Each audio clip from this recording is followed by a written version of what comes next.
Okay. Can you hear me, Peter? Yeah, Matt, how you going, right? Excellent. Look, we are live. I'll just get ready, and we'll get straight into it. Sure. I'd like to welcome everyone to Northern Vibe.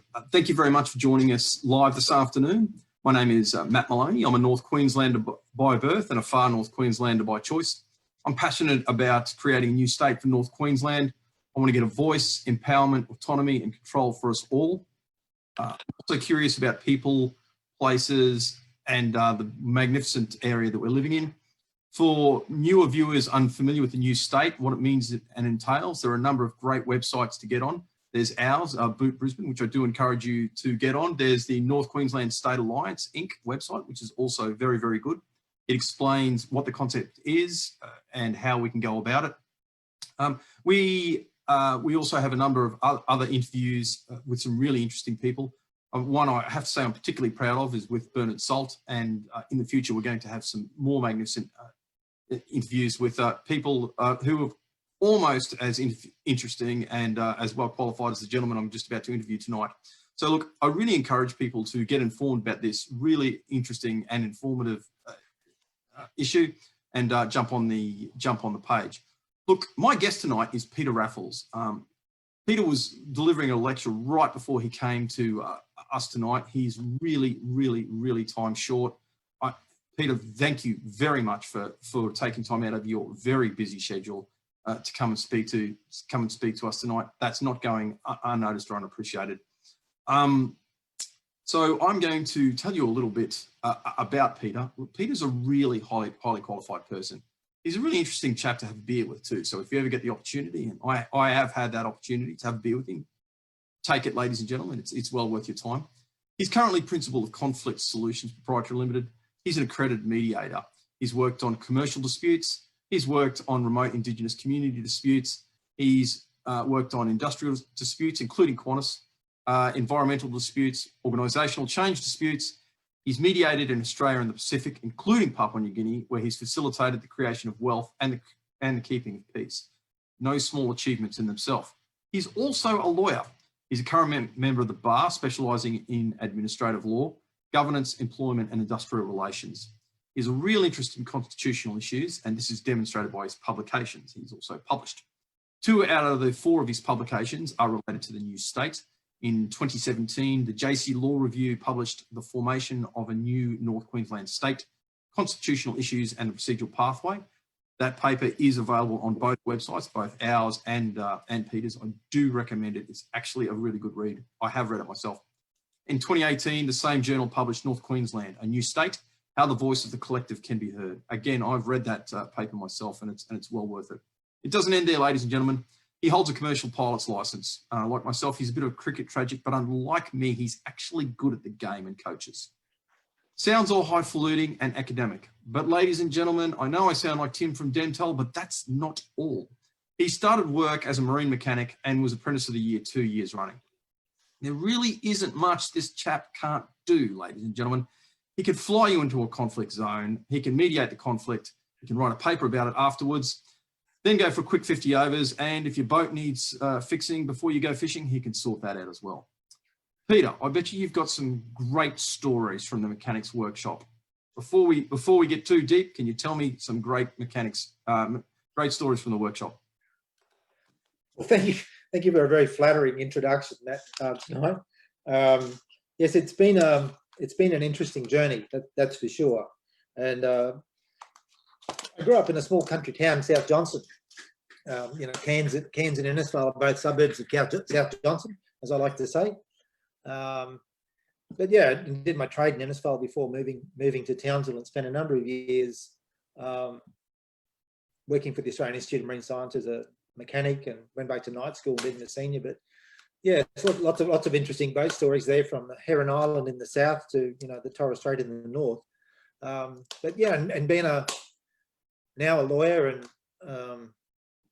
reflecting back on it all, and being one of the first 10 graduates of law from James Cook University was a real privilege. And coming from Innisfail, yeah, there's a bit in there around Innisfail that resonates with me about the North Queensland state. I mean, if you think about, the Mackay area, which was such a key area in the turn of the century in the new state, and in Innisfail and Ingham and the Herbert and the Mulgrave and the Burdekin, they're all pretty. And there was a lot of people, you know, in history that passed away in the sugar industry from disease, you know, Wheels disease. And what's interesting about that is that the remedy or the diagnosis of that disease didn't happen in a university laboratory or a laboratory in Brisbane or anywhere else. It was discovered by Dr. Cotter. And Dr. Cotter was in Innisfail, and he actually identified it in a laboratory in the back of his surgery. And so it was North Queensland who actually identified the disease. And I guess as we look forward in the coming south of diseases with climate change, and you go, well, we need to have, you know, the facilities here. That's sort of right from the start of my time. But being a mechanic, I want a bit of an anecdote for you, if I can, Matt, about, you know, where my journey started in Innisfail and what I learned at university, and then at a commission of inquiry. And it sort of takes me back to the story, a bit of an anecdote, if you like. And the fellow, after being introduced, he says, yeah, you're a mechanic. I said, yeah. He said, hey, you might be able to help me out with my vehicle. And I said, oh, yeah. He said, yeah, it's my life vehicles. He's not running real good. And I said, oh, yeah, tell me about it. He said, yeah, I think it's just a spark plug. You know, it just misses and misfires. And I said, oh, yeah, tell me some more. He tells me a bit more. And I said, so did your vehicle surge? You know, like it go forward really quickly and then drop back again? And he says, I think you've driven my car. You know, I think you've driven my vehicle. And I sort of looked at him and I said, you know, and sometimes as it goes along, does it pull, you know, really extreme to the left and then off to the right? Oh, you've definitely driven my car. I said, and your family in it? He says, oh, it's rough as, it's just rough as, mate. And I listened to him through all this, and I was thinking, I said, look, mate, I don't think it's just a spark plug, you know. I said, I'm looking at your car, you know, and, you know, like it surges a bit like the economy and, you know, swings to the left and right. Look, I think your vehicle, mate, your car was built in 1901, you know, when the Constitution was written. I don't think there's a spark plug policy that's going to fix your car. You know, go down to the ALP workshop, they might give you a policy for the next couple of years, or over the ALP policy shed, they might give you a new spark plug. But I think your car's up for a bit of an upgrade, I think. And I think that's where we are as a community. You know, I think we keep going through these cycles in a state, but ultimately, you know, I think there's some need for structural reform. Mm. Look, I love that story. It's a dead set doozy, and so accurate, really. You know, the pulls to the left, the pulls to the right, and the fact that we need structural change. Look, I think both you and I are committed to the same fundamental structural change too, because I do notice there has been a little bit in the media recently about the idea of structural change being the abolition of the states and empowering Canberra and also recognising local government in the Constitution. I am not in favour of that idea at all, for a number of reasons. Of course, first, constitutionally, it's kind of impossible. The Federation exists because the states say it so. It's not the other way around. But I know that you've got a fair bit of knowledge in this. You worked in I think it was the Electoral and Administrative Review Commission. Isn't that the case? Yeah. When I finished in 1991, I finished my law degree at James Cook University. I was offered there was a job came up at EARC, as it was known, the Electoral and Administrative Review Commission, and to work as a lawyer. And I was a young lawyer then, of course, learning the ropes. And I was there for 3 years and ended up one of their authors, one of their 2 or 3 of their reports. So how did EARC come about? EARC was a child. There were 2 children that came into existence after the Fitzgerald inquiry. And the story from Fitzgerald, if I can go back a little bit further before that, and so, you know, the Fitzgerald inquiry came about because of, you know, corruption that was in the Queensland government system. And ultimately, the Commission of Inquiry found a whole bunch of problems within the system. But let's go a little bit further back than that. And so Queensland became a separate colony in 59, I think it was. And then it right through the whole negotiation for federation. And it had two houses, an upper house and a lower house in the Queensland Parliament, a Legislative Assembly and a Legislative Council, which was the upper house. An interesting bit about Queensland was the upper house was fully appointed like the House of Lords. And so every member in the upper house had been appointed by the government and not elected. And it was caused a lot of difficulties, including the abolition of the death penalty. So after federation, the Labor Party had sworn, that it would get rid of the upper house, and one of the drivers was the abolition of the death penalty. And so in 1921, I'm going to share a figure with you here. In 1921, President Ted Theodore had made a number of appointments to the upper house, so the Labor controlled the upper house and appointed the governor. And then there was a referendum held. Can I share a screen with you, Matt? Yeah, I can go back to just talking through it. There's somewhere on there you'll be able to enable my screen sharing, but that's okay. I was talking about the history and coming up in Queensland, and the Theodore government had gained control of both houses in 1921, and then you're sharing your own screen. It's well, it's okay. So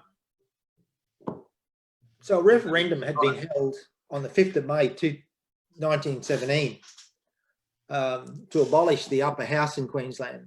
And that vote, 119,000 people said yes, they wanted it abolished, and 179,000 people had said no, we don't want it abolished. But despite that, Theodore nevertheless had the vote in both houses and abolished both houses. And so from 1922 onwards, we had a Labor government through to the 1930s in one term, then right through to 1957. And then the government changed to the Conservative side, and it was right through to 1989. And of course, that was the time when the Fitzgerald inquiry came about, and it said, well, you don't have checks and balances without an upper house.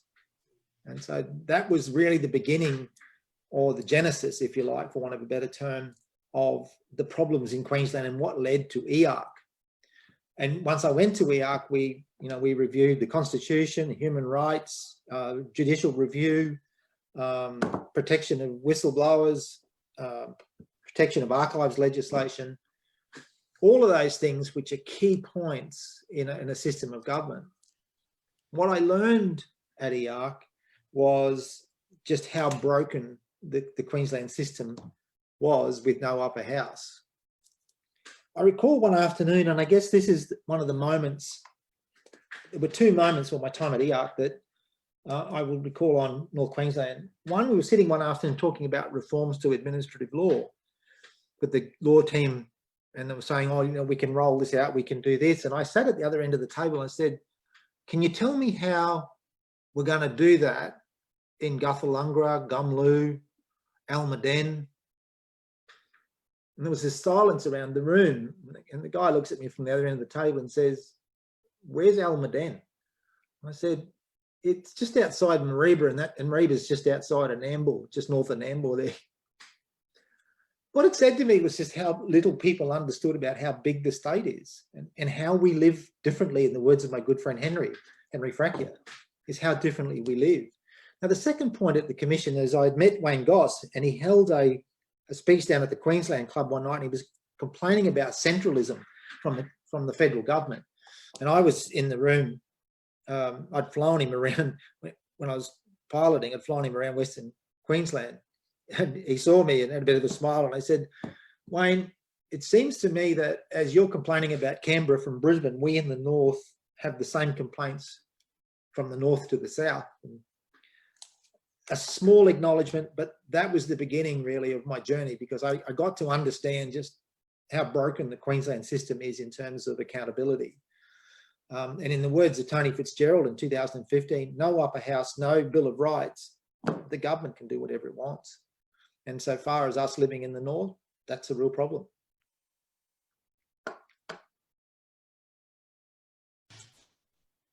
I couldn't agree with you more. And really, there are so many systematic problems. Now, I really enjoy speaking to a lot of our Indigenous guests. Like I've had Yodi Batsky on here, and I'm lining up some other people as well. But as a state and as a nation, understandably, we kind of focus on what's happening with Indigenous people, and I get why. Like, of course, we're all one people. We're a demos. We all need to move together.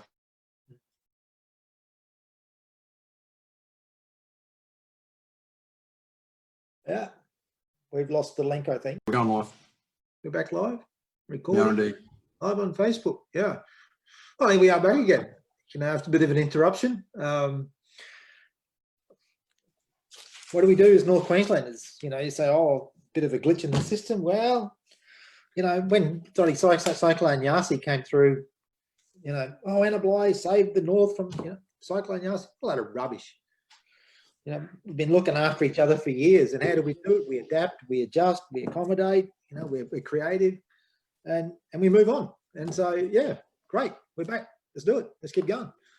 Look, that's what makes us North Queenslanders. Exactly. Look, just by way of explanation to the people who tuned in live, my profuse, profound, and unqualified apologies. My internet dropped out midway through that. So look, we'll pick up precisely where we left off. Actually, do you think a new state might fix the my internet creations, Peter? No, just. Well, maybe if it was an internet problem, maybe our allocation from the federal government might be a bit bigger. If we had a Jackie Lambie sitting in the Senate, 12 senators in Tasmania, Jackie Lambie with the balance of power. If we had that in the North, maybe our infrastructure would be a bit better. Okay, well, actually, that leads into one of my questions. Senate representation and what a new state will mean for the Federation and the Constitution. Let's talk. Yeah, let's go back. Can I go back in history a bit? And yes. Say, maybe where did we come from and to? There's something that, in my research and the publications that, became very passionate about this topic. And so I said, the question came up a couple of times, oh, look, if we're going to become a new state, it's got to be a referendum, the whole country. I'm like, oh, gee, that's a bit challenging. No, it's just got to be a referendum of Queensland. Oh. No, it's just got to be the people of North Queensland. Well, which one is it? And that really took me on the journey to say, well, I'm going to go and answer this question. 124, section 124, 121 of the Constitution, research that. But in my journey, this is something I discovered, and it's so relevant today. So in 1898, it was the first vote for federation in 1898. Queensland did not send any representatives to the constitutional conventions after 1895. And the reason for that was because North Queensland and Central Queensland wanted to be separate. And so when the first vote for federation was taken in 1898, New South Wales, Victoria, Tasmania, Western Australia, and South Australia were going to form the country and come back and get Queensland later. Queensland did not vote in the first referendum for federation in 1898. But that vote failed. And so something called the Secret Premiers Conference was convened. And it was like, well, how do we get Queensland on board? One of the ways that was done, it was Section 7, Paragraph 2 of the Constitution, and it's still there today, is that Queensland can be divided into divisions for electing senators. And the deal was, North Queenslanders, you'll get your own senators. But Section 7, Paragraph 2 says, until the Commonwealth otherwise provides, Queensland may be divided. So until the Commonwealth otherwise provides.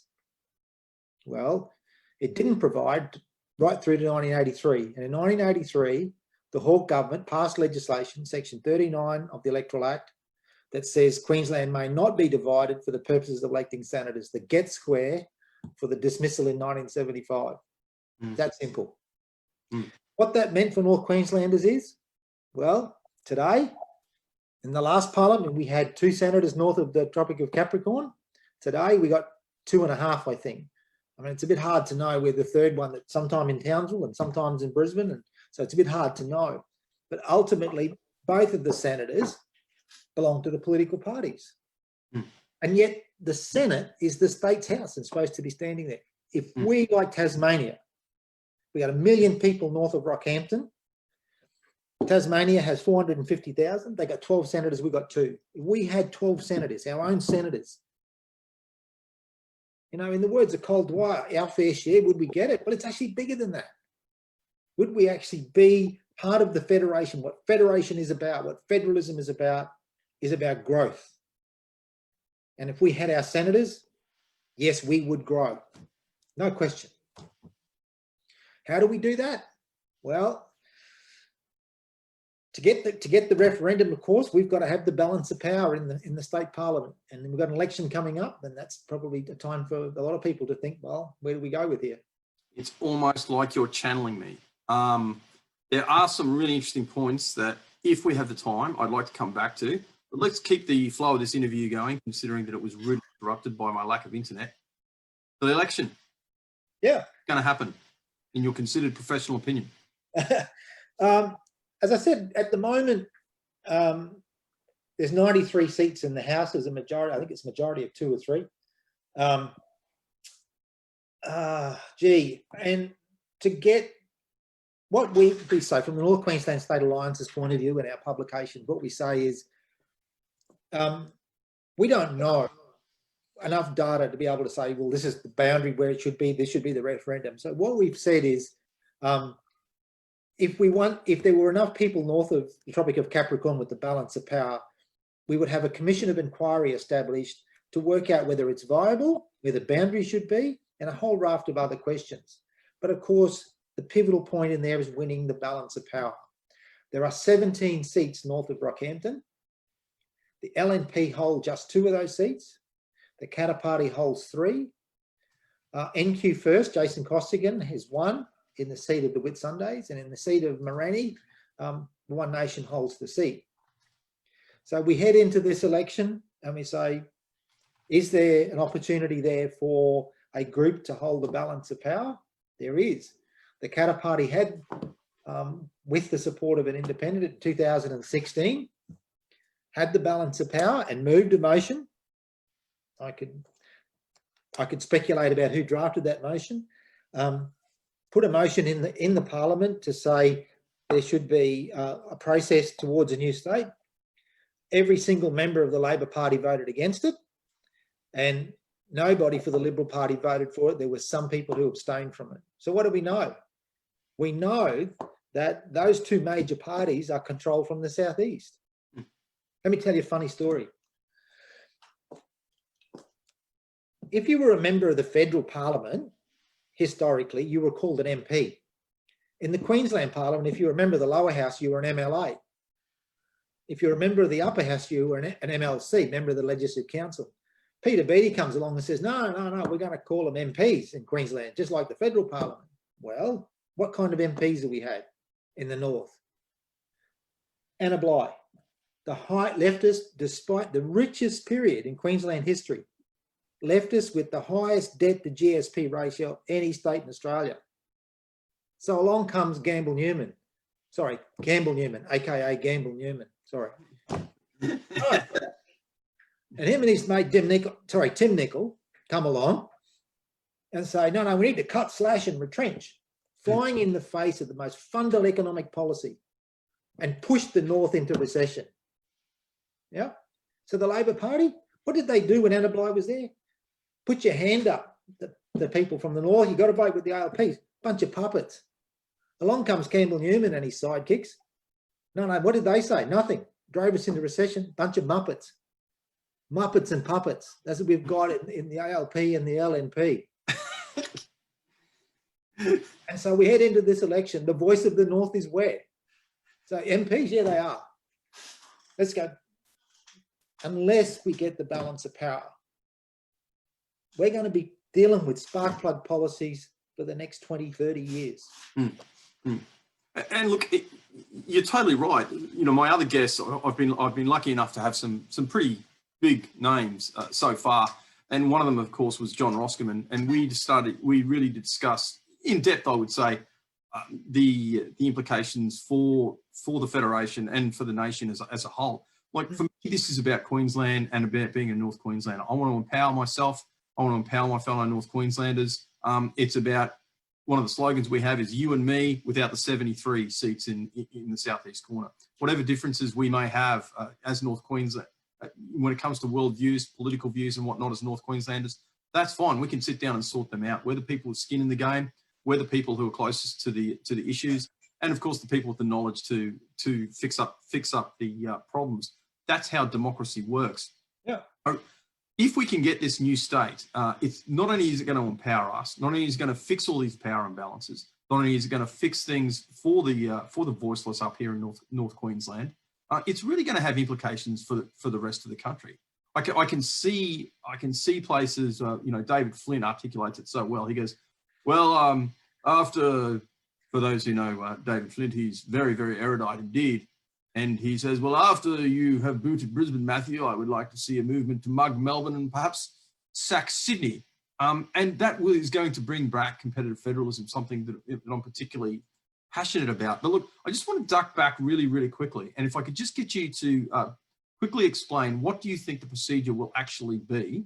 And let's say when. And because I am going to say when, because Bernard Salt's right. It really is a matter of when. Separation is inevitable. It's just a matter of time. It is right that people should be able to control their own destiny. So when we win, when we get enough push to make this happen, how's it going to come about, Peter? Explain the procedure. On our website, we've got a small handbook that people can download and have a read, and we actually talk about the process in quite a lot of detail in that handbook. It's not the first time that there's been a referendum in Australia for a new state. There've been 2 previous referendums. The first one, it was interesting. You mentioned Professor Flint and saying Melbourne and Sydney, because that first referendum that was held in 1967, very interesting year, in New South Wales for the new state of New England, only went down by about 10 or 15%. But the precursor to that was the Nichols Commission of Inquiry in 1932. And that commission was established by New South Wales. And remind me to come back to New South Wales, because there's a few initiatives happening there at the moment that are of high importance to the rest of the country. So Nichols Commission of Inquiry was appointed to see whether there were new states that were viable in New South Wales. And the recommendation of Commissioner Nichols was one in the Riverina and one in the Northern Rivers up on the northeastern side. It went into abeyance, of course, because of the war. And then in 57 and 67, the referendums were finally held. But the Commission of Inquiry was pivotal because it's an independent body. It gathers the data.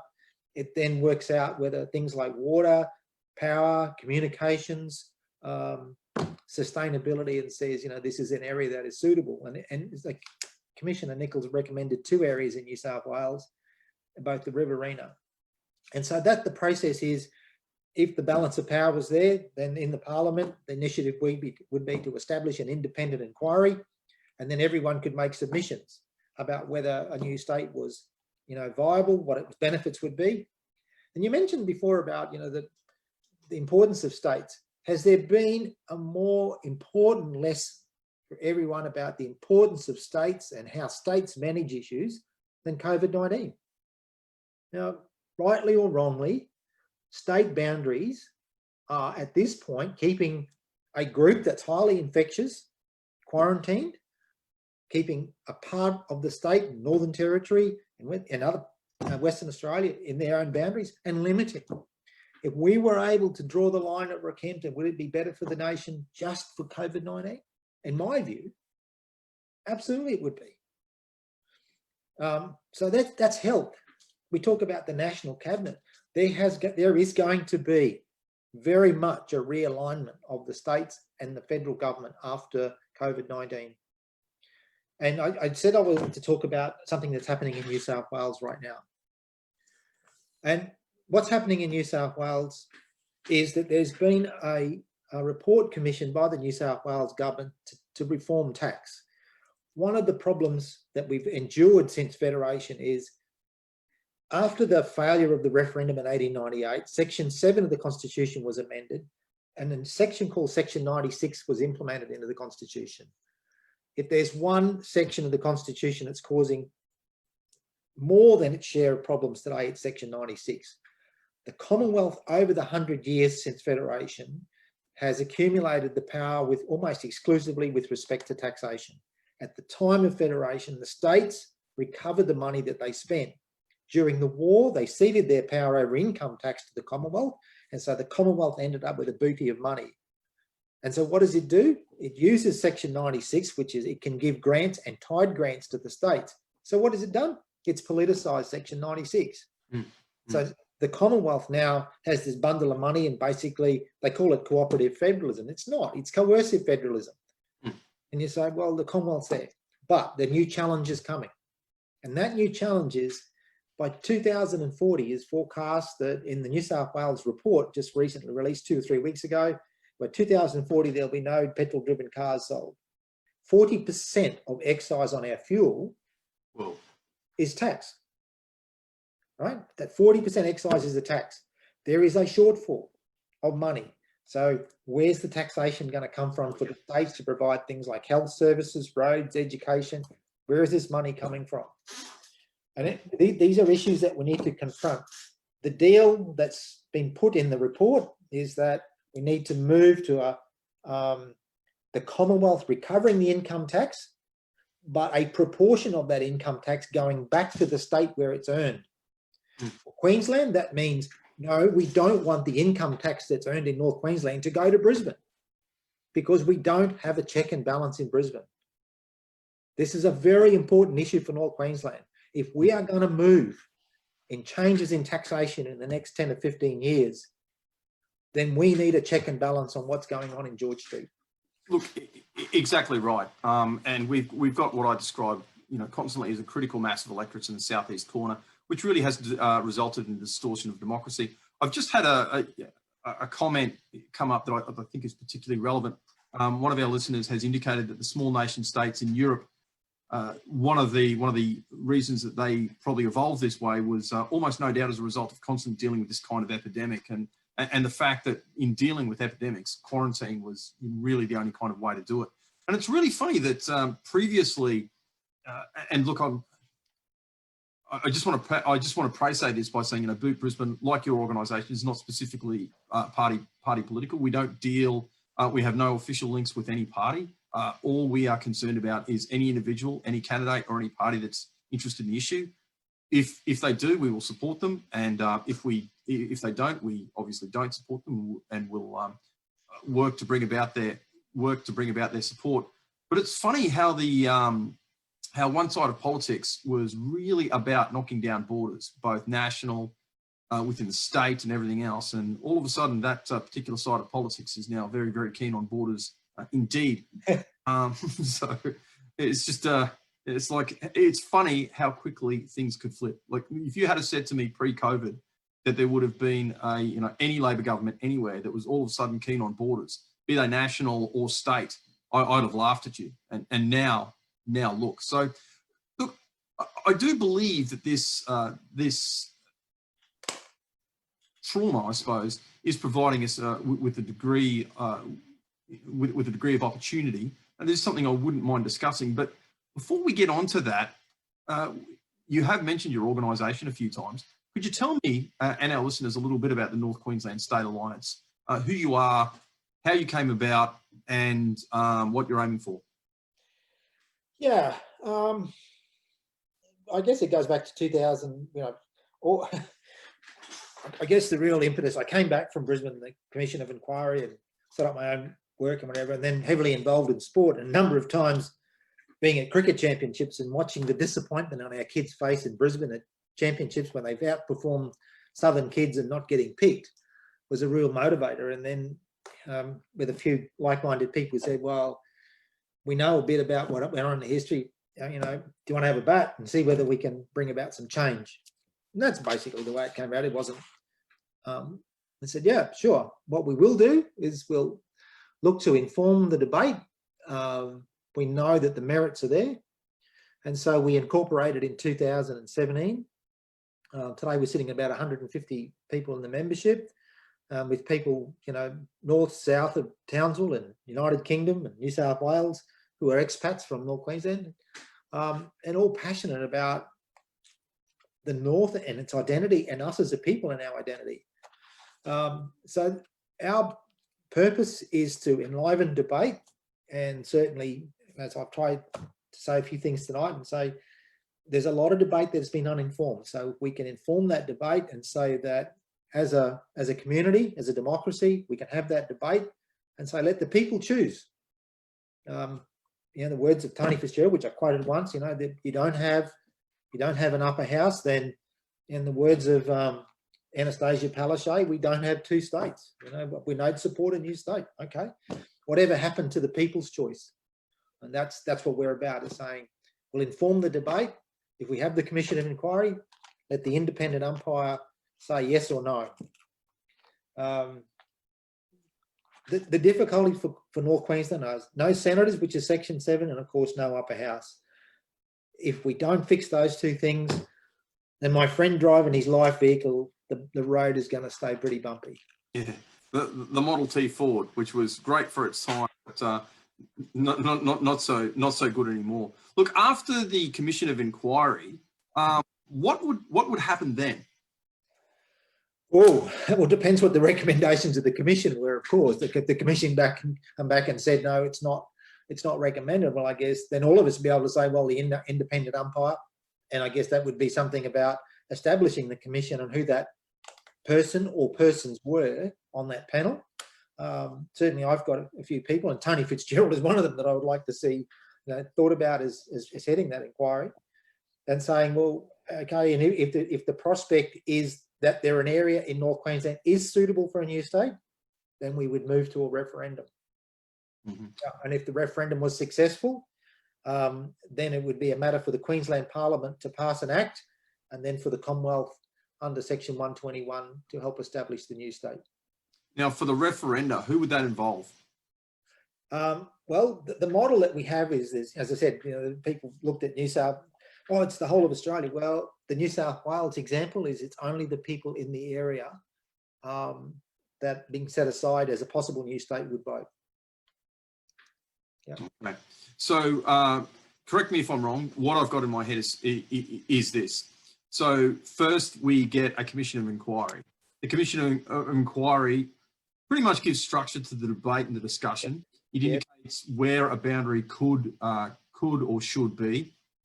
It kind of makes a decision as to in regards to the viability, and chaps like you and me know that it's viable. Chaps like Bernard Salt have indicated that it's viable, and of course the very fact that we're having this conversation indicates that it's politically desirable, which is in my mind the greatest push. So they would, and let's say they draw the line at, just say, this is for the purposes of discussion, just a little bit south of Gladstone. Yeah. Like to have a power station. Then the people north of that line would have just an internal referenda there as to whether or not it's desirable. The results of that referendum will be passed on to the Parliament of Queensland, of the old state, so to speak, and it would be validated or invalidated there. Is that correct? Well, if it's passed as legislation, then that's 124 the Constitution complied with. Right. And then it goes back to the Commonwealth to say it needs to be established, you know, yeah, under 121. Okay, so that's rather like the old colonial precedent that colonies could kind of ask, but it had to be validated by what? Yeah. It's in 124. Section 124 says the state of the Parliament may separate a state. Okay, excellent. Well, really, that's not as complicated as one would think, and it certainly makes things a lot more doable. Look, you know, the only we have raised this issue of real lack of representation, and fundamentally that's what the issue comes down to. Now, I'd like you to comment on this. Maybe there is another way, but I can't see anything else. There's either one of three ways to fix this. Either A, gerrymander, and I'm not saying that what the Bjelke-Petersen government did in distorting government and having a gerrymander was right. But now that I'm kind of living in North Queensland, I see why it happened. Again, for complete clarity, I'm not defending that. It was wrong. Any distortion of democracy is wrong or bad. But I think that they kind of recognise the dynamic that we're talking about now. So if we're going to fix this, you can either A, have a gerrymander, B, just suck it up and tolerate the rule of our betters down in Brisbane who seem to know much more than us and even minor things. And I really want to come back to the sport issue as well. Even kind of deny us the opportunity to put our kids in sporting groups. or form a new state. Like, am I missing something here? Is there another way that we could kind of fix things legally without completely and utterly throwing away the Constitution? It's a funny thing, democracy, because there's various models around the world. And you talked about moving to a gerrymander. So Bjelke-Petersen's days, having worked for the Commission of Inquiry, the majority of the things that got distorted during Joh Bjelke-Petersen's day wasn't actually a gerrymander. Gerrymander, the term comes out of the United States, and the way boundaries were drawn around demographic groups to skew voting. What was more apparent in Queensland was what's called malapportionment. So that some seats were as high as 32,000 and some were as low as 18 or 16,000. So you have different numbers in the seats.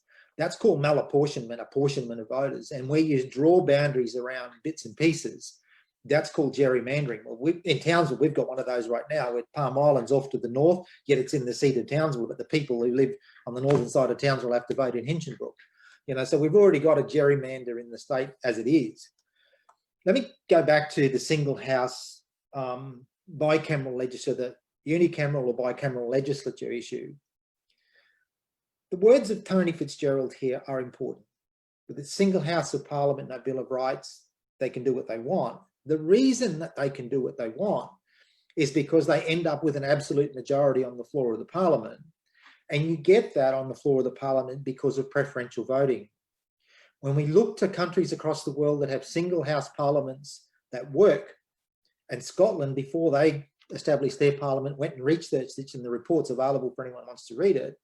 And they looked at the various parliaments around the world that were unicameral and said, what makes them work? The thing that makes them work is proportional representation. That means that no party dominates the chamber. And so question time and accountability goes up. The Scottish looked at all the models, including Denmark, Norway, the Scandinavian countries, looked at New Zealand and said, that model's got a lot of benefits. And so they've gone with the New Zealand model, which is proportional representation as well. And of course, New Zealand has another part to its parliamentary system, and that is it also has guaranteed representation rights for Indigenous people, the Maoris of New Zealand.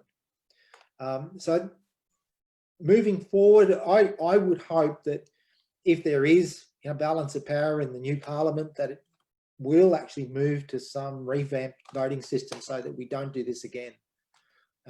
Because it's repeated itself. I said from 1922, the Labor Party remained almost in office exclusively to 1957 because they could manipulate the boundaries. The change of government came in 57 when the ALP and DLP split, and there they were through to 89. And I just explained there's a gerrymander in Townsville again. So we need to check that system. All right. Well, that's another magnificent conversation in itself that, God willing, we will have time. We will have time to kind of discuss. Look, I'd really like to, and I suspect that you and I are going to have some respectful disagreement on this, but I'd really like to say what you think it could mean for our for Indigenous people here in North Queensland. You mentioned at the start that I've worked in some remote communities. I've lived and flown planes in communities. I've been there as a mediator, trying to work with communities. I've been an advisor to communities here in Townsville. One of the things that struck me, in one of the northern communities, is that despite the closing the gap policy and processes, we've moved that button about 1 point from 1 year. If change is to come, it has to come from within. In any organisation, you can try and impose it and there'll be resistance, but the change has to come within. And there's a lot of talk in our nation about the Indigenous people having a voice to Parliament. The Parliament is the people's house. That's its history. And if you're going to have a voice in Parliament. So that's where I come from. And I go, well, if we're going to have the real voice of change, then be the responsible person and be in Parliament and be part of the debate, not outside, putting arguments to the Parliament. Oh, look, I was expecting we were going to disagree, but it turns out that we don't. That is one thing that has, I must say, I have found particularly kind of heartwarming. Look, really, you look at Indigenous representation in Parliament. Of course, there's been the magnificent Senator Neville Bonner, a man I wish I could have met. We had Mr. D-Roll, who was I believe, I may be corrected on this, but off the top of my head, I believe he was the first Indigenous person who was in state Parliament here in Queensland. State Parliament, yes. Yep. Yeah. Again, fully elected, and we're getting Eric D-Roll. Yeah, Eric D-Roll. Yeah, I never got to meet him, unfortunately. But I am acquainted with a number of his family members, and some of the stories they tell about him as a magnificent man. Again, would have been a really, really interesting person to meet. But what I really love the idea that Indigenous people now don't see democracy as the enemy, don't think that they need well, clearly some do, but you know, some people do think that we need like the Maori representation kind of model. I don't think that I don't think that that's healthy. I think dividing any representation along the lines of race is fraught with danger, even if it's particularly well-intentioned. And I find it reassuring that we're getting relatively high amounts of people just elected because they're good representatives, not because of any other reason other than they are the people that that group of people in the area want representing them. So I'm very, very, very personally, I have to say, any distortion of democracy, regardless of how good the intentions are, especially on racial lines, really, I got to say, makes me very, very nervous. And I didn't think that you and I would agree on that, but that's kind of cool. But mate, look, we're coming up to the hour mark. I'm tempted to keep going because we did have that. Oh, look, it was about a 7-minute break. Again, I must apologise. I'm not a big one for doing the big mea culpas on air, but I am terribly sorry about that, ladies and gentlemen. I assure you that will not be a course of conduct. In fact, most of our views have been gaining in professionalism as we go up, and that's one of the reasons why we're getting increasing views all the time, something I do find reassuring. It won't be a course of conduct, but I feel that we really should wrap this up on that note. I think we've covered off on pretty much everything I wanted to discuss with you. The only last, well, we'll do this really, really quickly. In regard to you started discussing sport before. Now, this is an issue that actually comes up because Brisbane has done a number of road shows. Really, we've held meetings in the Atherton Tablelands, Mount Isa, Townsville, Mackay, Rockhampton, Gladstone, as far south as Bundaberg, and we've identified supporters of the new state in all of those areas. And anytime we're speaking publicly and to the media, and when we're getting dial-ins, because there's been a couple of dial-in interviews, sport always comes up. Now, could you speak very, very quickly about Henry, I never pronounce his name correctly, Fracchia? Fracchia, yeah. Fracchia. Henry Fracchia has written what I think is a brilliant paper in regards to opportunity in sport and all that sort of stuff. Can you comment that it's actually real, that we really are not getting the opportunities when it comes to things like sport representation because of this bloated political boundary that we have? Yes, thanks for the opportunity. You know, it's an area, so it's really where I began, you know, about opportunities for kids. I grew up in Innisfail, and I used to go up to Cairns. The United Kingdom side, the rugby league side, would come and it played in Cairns, and I'd go up and watch Marshall Colwell and the Neely Appos of the world, Barry Denmans of the world play in England, you know, Great Britain in Cairns, you know, and the blue and white North Queensland jersey they're playing and was like, yeah, that's us.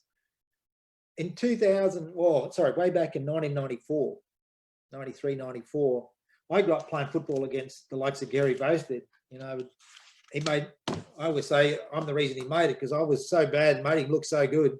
That's why he got picked. I mean, the guy's a fantastic footballer, and we grew up in Innisfail together. And so when the initiative came about for the Cowboys, I didn't have any money at the time because I was back studying, but I did find the money and became a foundation member of the Cowboys. And I was there at their first game that they won the first game they played, which was at a club side in Brisbane, I was there for their first win against Illawarra down in Wollongong, because I was studying in Sydney at the time. And so I think winning the premiership in 1995 was, well, it took us, what, from 1908 right through to then to get our chance, and when we got it, we took it. Cricketers, you know, Mitchell Johnson, you know, Andrew Simons, there's other, you know, and we can go through all the sports and say, gee, you know, if only our kids got a better chance. Netball, you know, the 2 franchises went into Brisbane. Why didn't one of those franchises come into the North? Would our girls have loved the opportunity to be in the league? Of course they would have. You know, my disappointment was standing at a championship in 2015 and watch our young fast bowler get bowler of the week, aggregate of the week, average of the week, and then not get picked, and watch the disappointment on his face and go, what are we doing here? What are we actually doing here? And sort of the sport angle takes us, you know, to finish off on tonight. 2 points I want to finish off if I can. More government. Why would there be more government? Well, the senators is the only thing we're after. We create the new parliament.